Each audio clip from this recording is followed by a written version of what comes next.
All right, so we got here Elijah. Where you from, bro? I'm from Chicago, man. Okay, Chicago. What's Chicago Yeah. like growing up back in your day? What was that like? I mean, the way I grew up, it wasn't as bad as what you hear. You know what I mean? But I had a dad who was kind of from that, and I had other examples. You know what I mean?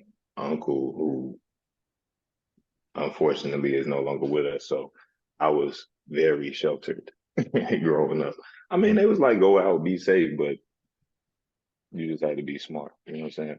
But I learned a lot from a lot of people's mistakes. And like just having, like you said, those people to look out for you and watch over you and give you the right advice. Hey, be careful of this, but be careful of that. There's a lot of kids that's in Chicago that doesn't have that and they stray away. So that's super dope Yeah. to have that, you know what I mean? So what college did you attend, bro? Emmanuel College is a little small D2 out in Georgia, Royston, Royston, Georgia. It's about 30 minutes from University of Georgia. Okay, what year was that? You was out there. What year? I graduated 2018. Okay. So what's Yeah, like college experience like for you? What was that like? man, it I had fun. I'm not gonna lie. Like I was doing what I had to do, but I mean, as far as the university, it wasn't much to do. We had about 800 kids. 85% of the school was athletes, but all the athletics programs were top notch. Like all of them was winning. If you look up Emmanuel basketball, it's the most winningest program in Georgia Mm. by Okay. win percentage. Like it's a it's a boot camp out there. Okay. So they just strictly focus on athletics. Of course, you got Yep, to take care of academics, of course, but for sure. just focus on shit. We winning. We got a winning culture. That's dope. 100%. That's it. So do y'all play in like the tournament for D2? How that works? Yep, yep. And Same y'all thing. won it every year? Two times. Okay, nice. So we talking to a champ right here. Let's go. I got a little jewelry, you know what I'm saying? Nice, nice. So now how many years have you been playing professional basketball? This is year 6 for me. Okay. Name some of the countries you've been. I started out Argentina, then I went to China.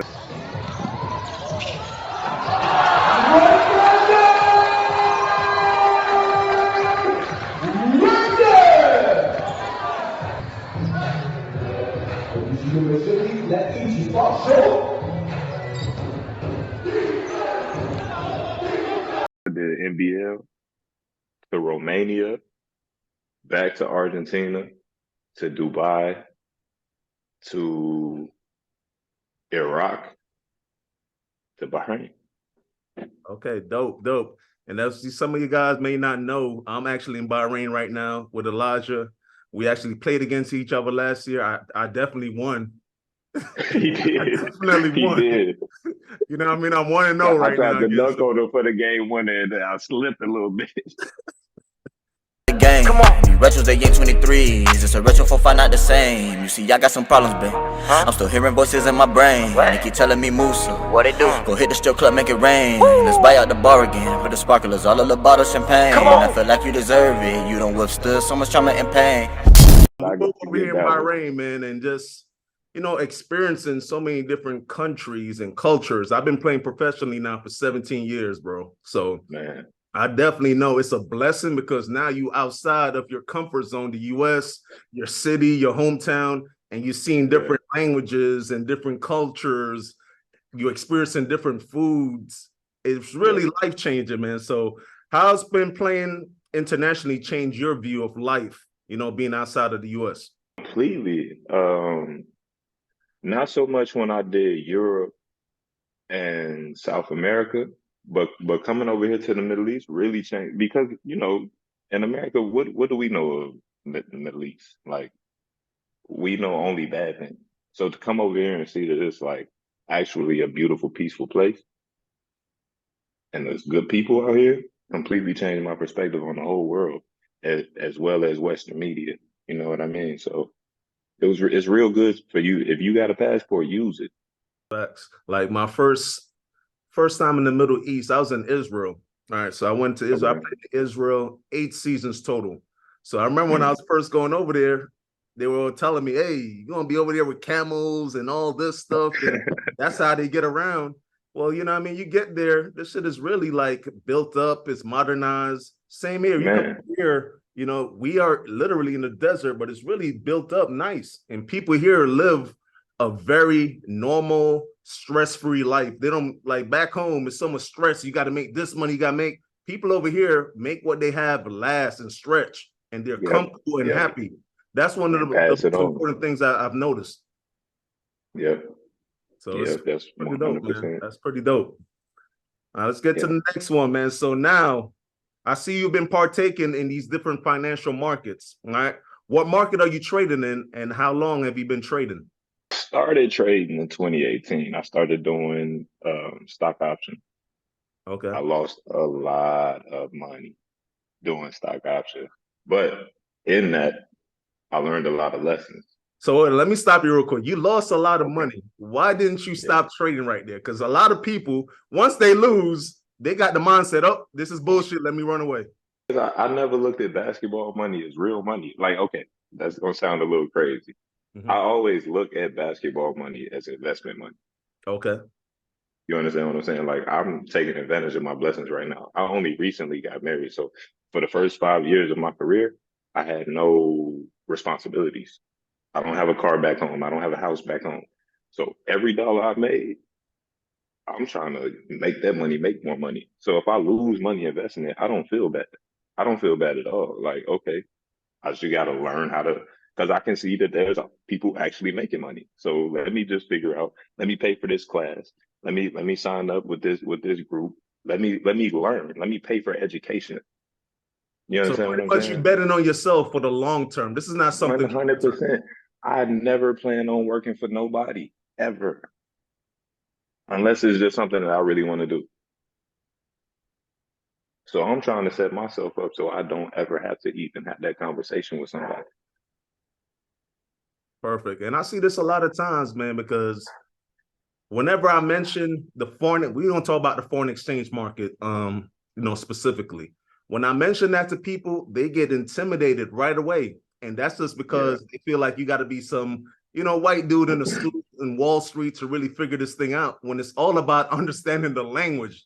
That is the That's main it. thing. Once you understand the language, the basic concept, and of course, if you're a part of a strong organization, that helps.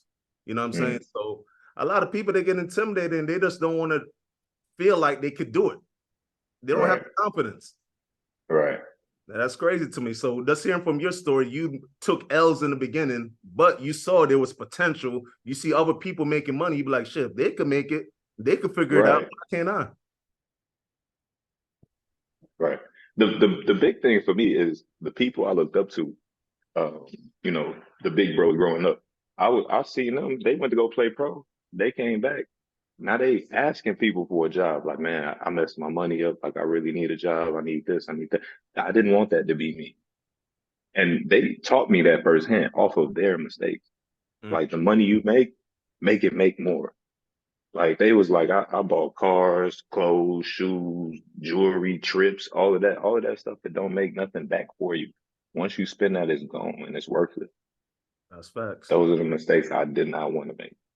That's facts. So let me ask you this. A lot of people look at us as just basketball players and that's all we could do, right? Why is it important, let's say for you, to step outside of that box and pursue learning the skill set so you don't have to depend on nobody once you say, you know what, I'm done with basketball? Why was it important to you? You already touched on it a little bit. Anything can happen for us. We could, hurt ourselves. We could anything. You know what I'm saying? Anything can happen. So the money that we making right now does not last forever. So it's kind of like just about setting myself up for later. That's facts. Yeah. That's facts. Okay. Perfect answer, man. Perfect answer. So I see that your mom, she's a businesswoman slash serial entrepreneur. How much game Hmm. and sense of independence did you get from her? Man, let me tell you something. My mom is a hustler. Always been a hustler. So I get nothing but respect for and from my mom. So anything she learned, she sent it right down to me. I'm stubborn as my mom. You know how everybody is with their mom. I'm be like, get out of here. I'm not really trying to hear all of that. But at least 20% of that definitely sticks. So it's like I see moves she making, I want part of that too. So yeah, my mom is So definitely a big influence on the way I think, as well as my father. dope. Give some examples of what your mom is doing or she has like passed down to you. For example, just the knowledge of stocks, real estate, investment, insurance. She always said you need to have these. She calls it her perfect search: stocks and insurance and real estate. Yeah, stocks, insurance, and real estate. Um, Life insurance is extremely important. There's plenty of life insurance plans that you can use while you're living. Mm. Also, I mean, it's unfortunate, but it's a fact. There's a guarantee you will die. Why not? You know what I'm saying? Why not get life insurance? And if you got somebody to leave it to, you got somebody to leave it to, and you leaving them with something. So So there's so many it's different life insurance out there. Like yeah, it's you got to be strategic in the ones that you do get because you know you're setting up your future. You know what I mean? Your right. kids. What are some of the good ones to look out for? Because a lot of basketball players, they're probably gonna be like, okay, what should I get? I would just say I have a IUL, Index Universal Life. It grows every month. It is something that you could pull from at any time without penalty.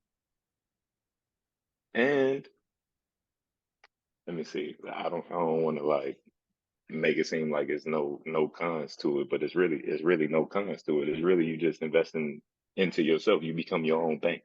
Mm. So further down the line, when I'm done playing, I won't need to go to the bank for a loan.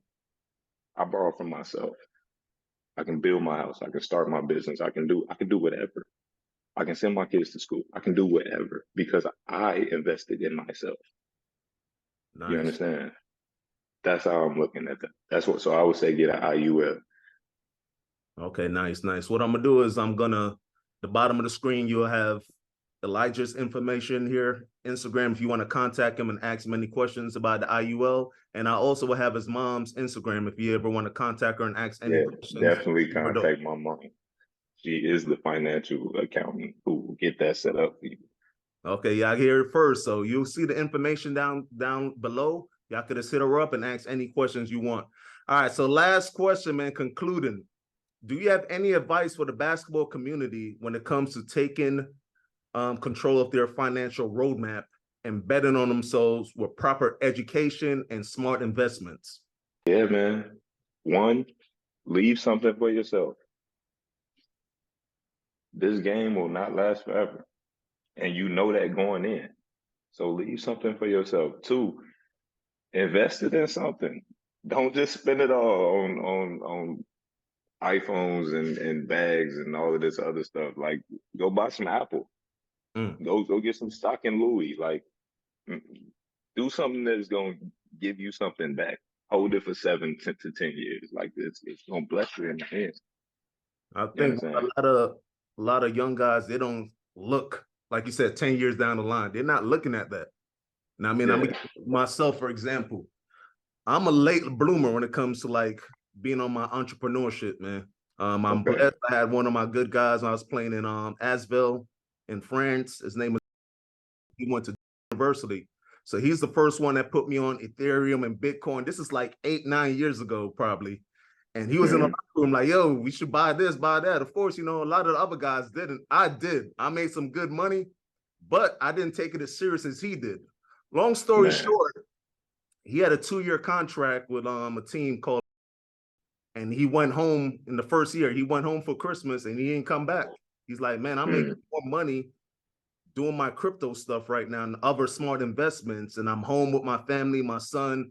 It didn't make sense for him. He loves basketball, but it didn't make Yeah. sense for him to continue overseas when he's making well more and he could be home with his family. So, you know, Yeah. just having that in the back, you know, guys like that, I could call and get advice. That's crucial. And when the pandemic hit, I was in South Korea when the pandemic started. Season was over. We had to come back home. And there was so much uncertainty, like, damn, when is this going to be over? Are we going to get jobs after Exactly. this?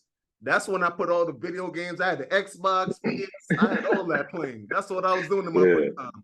All that Yeah. stuff I threw into the side. And that's when I got started into the foreign exchange market and started to educate myself And what, 3.5 years later, I'm exactly where I need to be, where my education is on point. I'm starting to share this with my basketball guys. I'm creating good income on the side. Of course, basketball is still my number one income at this point, but you know, got multiple other things going. So when basketball is over, I don't lose it. But what you saying is what it's all about. I don't want to depend on basketball. If my side hustles, I'm gonna call them side hustles. If my side hustle can outperform my main job, basketball really becomes a child's game again, like what we fell in love with. You know what I mean? That's what I want basketball to be. I want basketball to be fun again. I don't want this to have to be something where, oh man, you had a bad game. You looking over your shoulder when you get to practice, like, oh no. You know what I'm saying? Like, and one thing I tell my guys, man, when I come to practice, and I'm all smiles, I'm like, man, I ain't got nothing to be upset about. I don't make my money. I made my percentage in the morning from the Forex market. My family's good. My girls are good. I'm just coming here to have fun and kick y'all butt now in some kind of competition. And it makes it so much more enjoyable, because when we talking about like the Middle East and stuff like that, it's cutthroat. I'll be real with you. Cutthroat. So to have fun and still enjoy the game, it's needed, bro. It's needed. But 100%. Definitely, man. Where can they find you on Instagram, bro? Honorable.jah, HNRBL.JAH. That's where you can find me. I appreciate your time, man. Like, you know, coming in, dropping some gems for the guys real quick. We try to keep it nice, short, and sweet. Get right to the point. Y'all get it here first, man. Take care of yourself. Make sure you're making smart investments. And remember, the number one thing is education. With proper education, trust me, it could change your life, man. All right, we're going to sign out, y'all.